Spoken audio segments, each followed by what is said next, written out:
Hola, es un gusto saludarlos nuevamente. Una semana definitiva para el proceso de paz entre el gobierno y las FARC. Bueno, en realidad son muchas las semanas definitivas, pero en esta se espera que ocurran dos cosas importantes. Una, la firma del nuevo acuerdo, y otra, el ingreso de ese nuevo acuerdo al Congreso para que emprenda un camino de refrendación y de implementación. Por eso hemos venido hasta el Ministerio del Interior y aquí en este ambiente de teatro con el viceministro Guillermo Rivera. ¿Usted cómo está viendo la película en este momento, viceministro? Pues con una enorme expectativa. Creo que además es la expectativa que tienen todos los colombianos, que podamos saber de qué manera se va a refrendar el acuerdo, que podamos tener la tranquilidad de que se va a empezar a implementar y que esa fragilidad, esa vulnerabilidad que tiene hoy el cese al fuego bilateral sea conjurada lo más pronto posible para que podamos empezar a construir esa paz estable y duradera que está consignada en el acuerdo. ¿Qué podría dañar esta película que estamos próximos a ver, que es por fin la firma de este nuevo acuerdo? Claramente que se presenten hechos tan lamentables como los que ocurrieron hace unos días, en que 2 guerrilleros terminaron muertos. Desde el Gobierno Nacional siempre hemos insistido en que entre más rápido podamos refrendar e empezar a implementar los acuerdos, pues menos riesgos tenemos de que se rompa el cese al fuego bilateral que hoy está vigente. Una guerrilla que, no obstante estar preconcentrada, está armada. Sí. Y en la medida en que así lo está, pues es un riesgo que ocurran hechos como los que ocurrieron hace unos días, de tal manera que lo ideal es poder despejar muy rápido las dudas, los obstáculos que pudieran haber para poder refrendar e implementar y precipitar con ello que empiece el proceso de concentración y de dejación de armas por parte de los miembros de las FARC. Eso es importante para que la gente establezca claramente lo que es un escenario como el de ahora, en el que están preconcentrados con armas, y lo que sucedería si ya hay una firma nueva y hay una refrendación. ¿Cómo cambia ese escenario?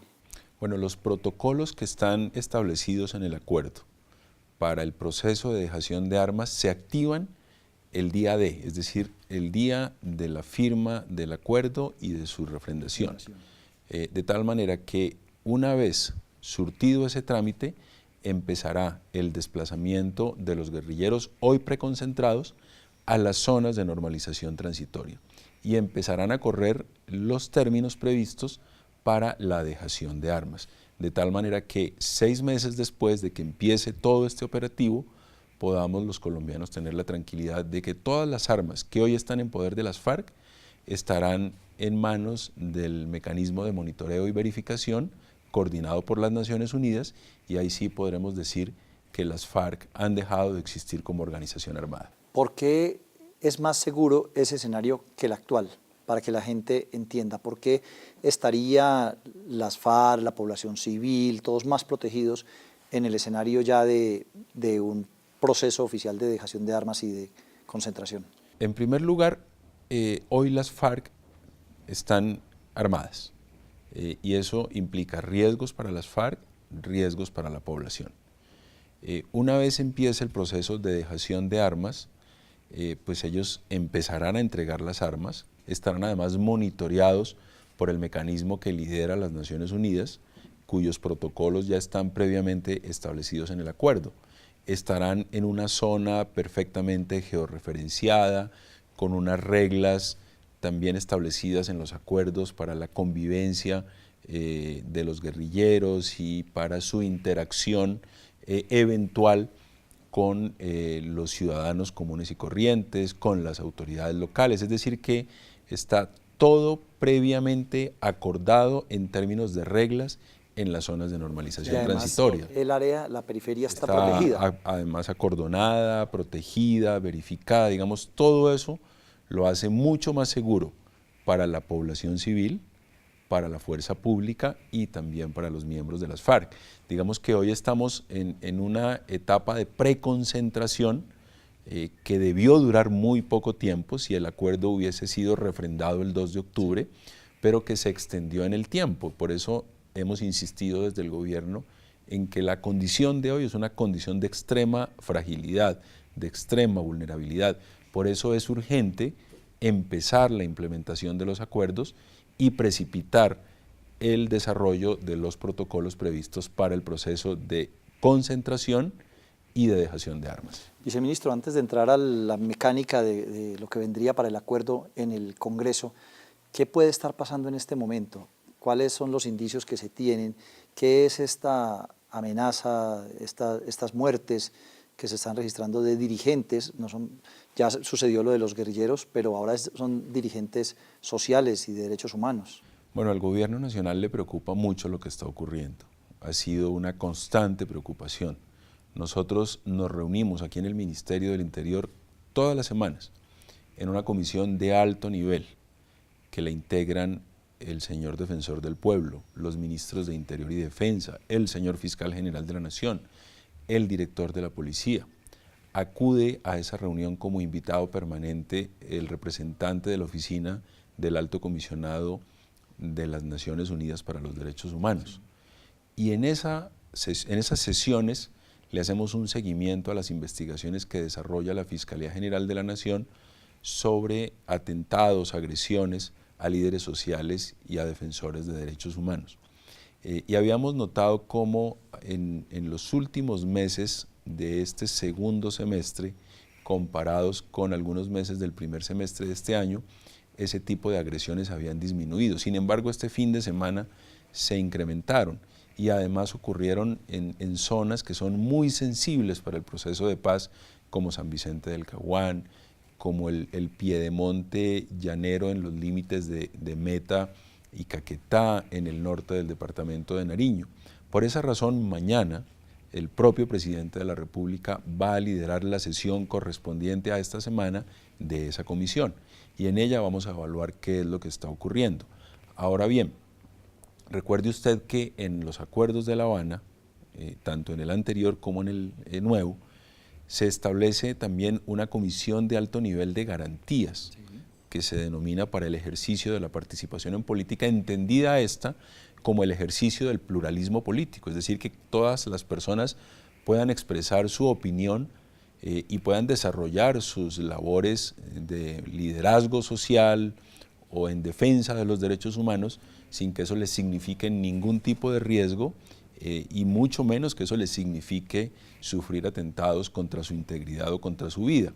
Por eso es muy importante implementar los acuerdos para que todos esos mecanismos se puedan activar a plenitud. Hoy digamos que estamos en una etapa de cierta interinidad y es necesario poner en práctica todos esos acuerdos, todos los procedimientos, las medidas que se han adoptado en ellos para ofrecer total garantías y para que en Colombia nadie más vuelva a ser ni amenazado, ni agredido, ni mucho menos asesinado por expresar su pensamiento. Viceministro, ya regresamos, vamos a hacer una pausa para hablar enseguida sobre lo que sería el procedimiento en el Congreso de la República para este nuevo acuerdo de paz.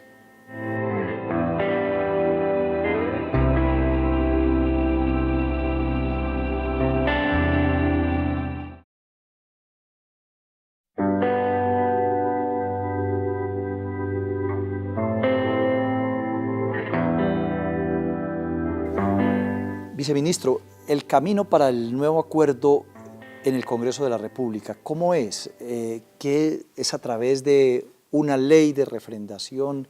¿Es a través de qué otro mecanismo? Porque ahí estamos hablando de refrendación por un lado e implementación que ya es como poner en marcha todas las distintas leyes que se necesitan.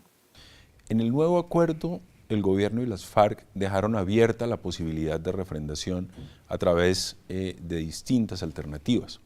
Una puede ser nuevamente un plebiscito, otra puede ser otro mecanismo de participación ciudadana previsto en la ley, como los cabildos abiertos o la consulta popular, en fin.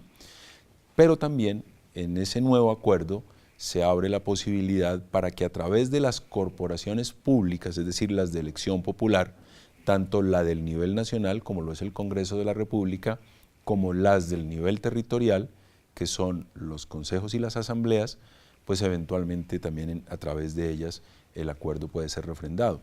Es necesario recordar que la propia Constitución les otorga a estas corporaciones públicas de elección popular la condición de ser un organismo de representación popular. Sí.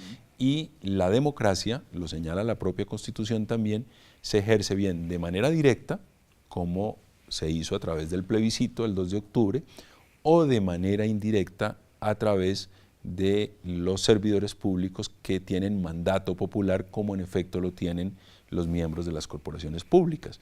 De tal manera que todas esas opciones se están estudiando para la refrendación de los acuerdos. Ahora, lo que sí es absolutamente claro es que la institución por excelencia para la implementación de los acuerdos será el Congreso de la República, porque los acuerdos requieren en su mayoría leyes de la República, reformas a la Constitución, y en ambos casos, pues la única institución que puede darle trámite a iniciativas de esa naturaleza es el Congreso de la República, de tal manera que el Congreso pues va a jugar seguramente, sobre eso no hay todavía una confirmación oficial, pero seguramente va a jugar un papel muy importante en la refrendación.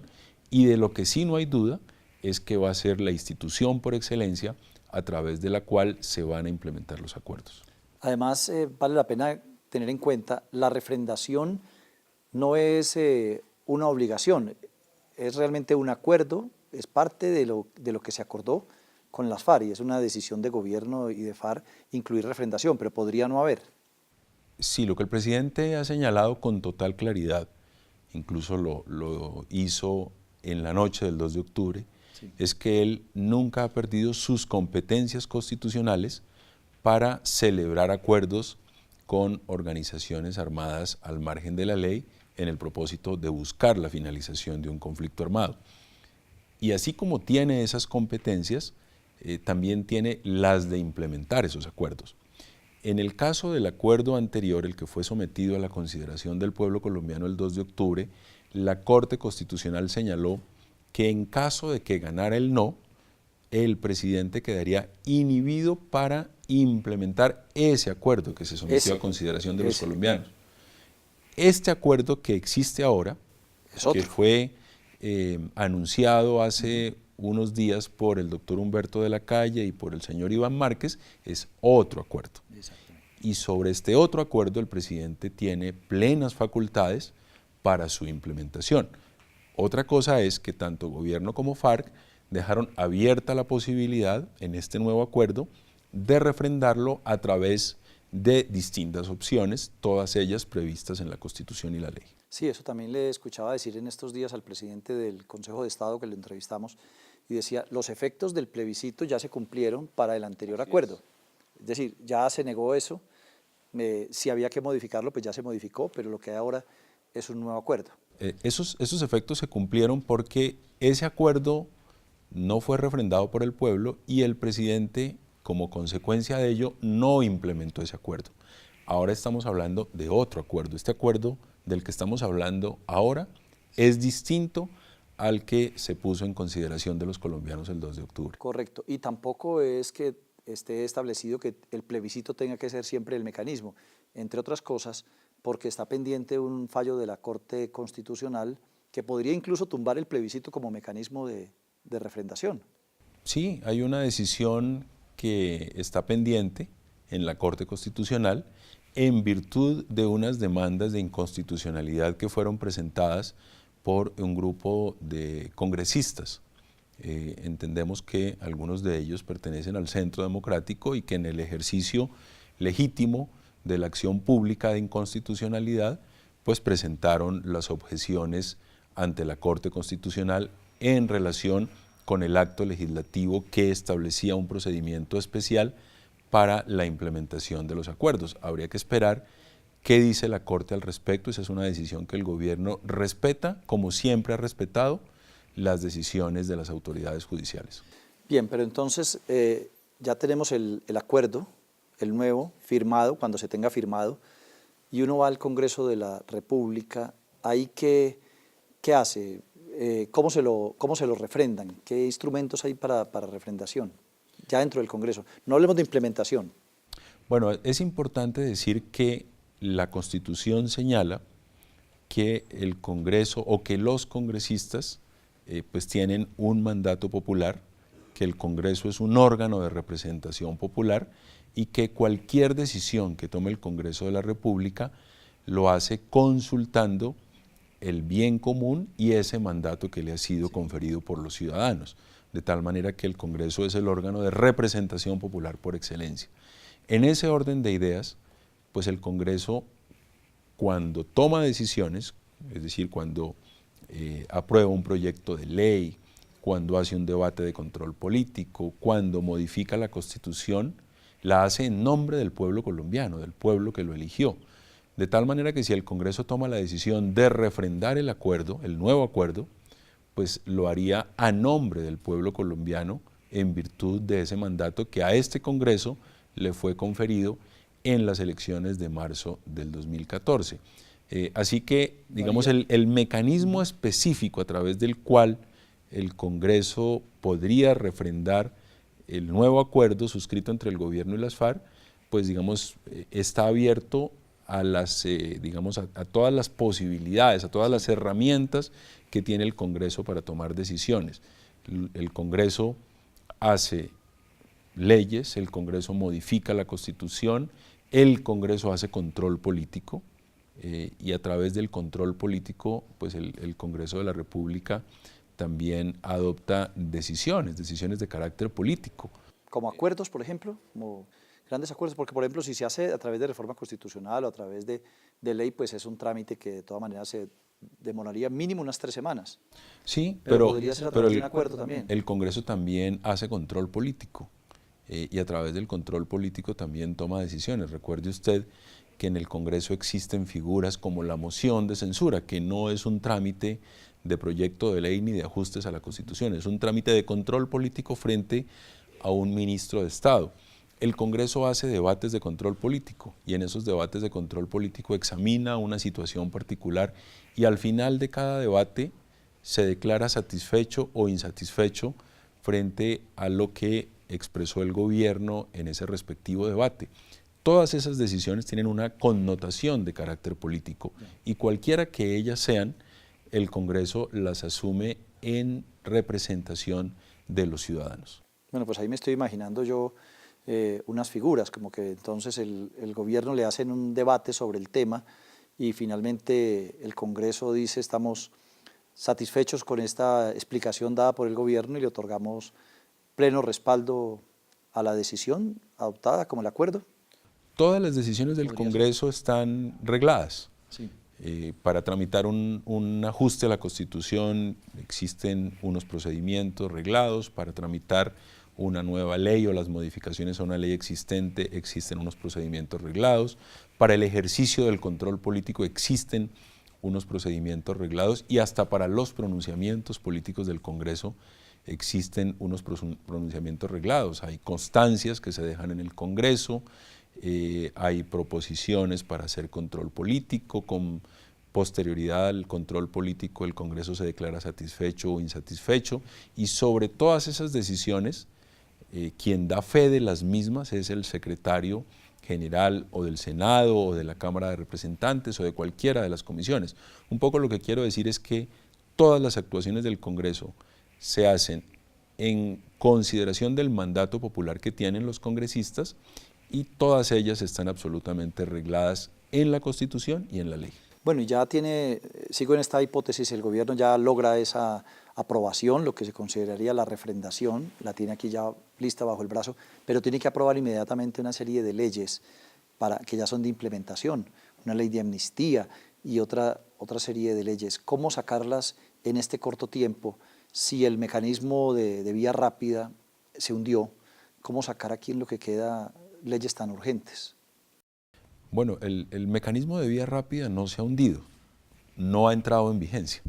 Y no ha entrado en vigencia porque el plebiscito del 2 de octubre le otorgó pues, una estrecha mayoría al no. Y eso, digamos, no permitió que entrara en vigencia. Pero sobre eso también, pues recordemos que está pendiente una decisión de la Corte Constitucional que habrá que esperar. Pero hoy el acuerdo, una vez refrendado, se podría implementar a través de los procedimientos ordinarios. Y los procedimientos ordinarios incluyen también la posibilidad de que el gobierno nacional llame a sesiones extraordinarias al Congreso de la República. Hay algunos asuntos, como las reformas a la Constitución, que por la vía ordinaria no se pueden tramitar en sesiones extraordinarias, es decir, bajo los procedimientos ordinarios no se permite que a través de sesiones extraordinarias se tramiten proyectos de acto legislativo, pero sí se pueden tramitar proyectos de ley. Luego, lo que habría que hacer uso es de todas las posibilidades que hoy establece la Constitución y la ley en cuanto al procedimiento legislativo para implementar los acuerdos. En el nuevo acuerdo también existe un convenio entre el gobierno y las FARC sobre un cronograma de implementación de proyectos prioritarios. Eso está ahí en la medida en que pues ese acuerdo va a ser firmado muy pronto, ya fue anunciado, va a ser firmado muy pronto, pues eso permitirá también que la implementación se haga conforme a ese cronograma. Bueno, ya hacia el final de la película, usted ¿cómo la está viendo ahora comparada con la que fue antes del plebiscito? Antes del plebiscito parecía todo dividido y el no se veía como algo muy grande y se veía como un gran sector de la población. Ahora parece el no estar, sí, con unos representantes que el gobierno ha reconocido, pero ya, digamos, como que la fiebre o la tendencia del no se vislumbra tan grande. ¿Hay un mejor ambiente político hacia este nuevo acuerdo que el que podía haber para el primer acuerdo? Sin duda. A mí me parece que hay que hacerle un gran reconocimiento al talante demócrata del presidente Juan Manuel Santos. La misma noche en que se conocieron los resultados del plebiscito, él, en primer lugar, pues le dio toda la validez a esa decisión de los ciudadanos y se comprometió a escuchar a los promotores del no. Y durante semanas los escuchamos. Yo mismo participé del equipo del gobierno que en este ministerio le dedicó una semana completa, cuyas jornadas empezaban a las 8 de la mañana y terminaban en la noche, a reuniones con los voceros del no, en las que ellos nos explicaron sus propuestas, que además antes ya habían sido entregadas conforme al plazo que había propuesto el señor presidente. Nosotros hicimos una matriz con las propuestas que ellos nos hicieron, se las entregamos para que ellos mismos verificaran si habíamos sido leales en el sentido de registrar la totalidad de las propuestas. Ellos las revisaron, nos hicieron algunas sugerencias, les facilitamos un salón aquí en el Ministerio del Interior para que de manera autónoma ellos pudieran examinar esa matriz, la examinaron, le incorporaron elementos que a su juicio no habíamos registrado nosotros, y con ese abanico de ideas el equipo negociador del gobierno se fue a La Habana y cientos de esas propuestas fueron incorporadas al nuevo acuerdo.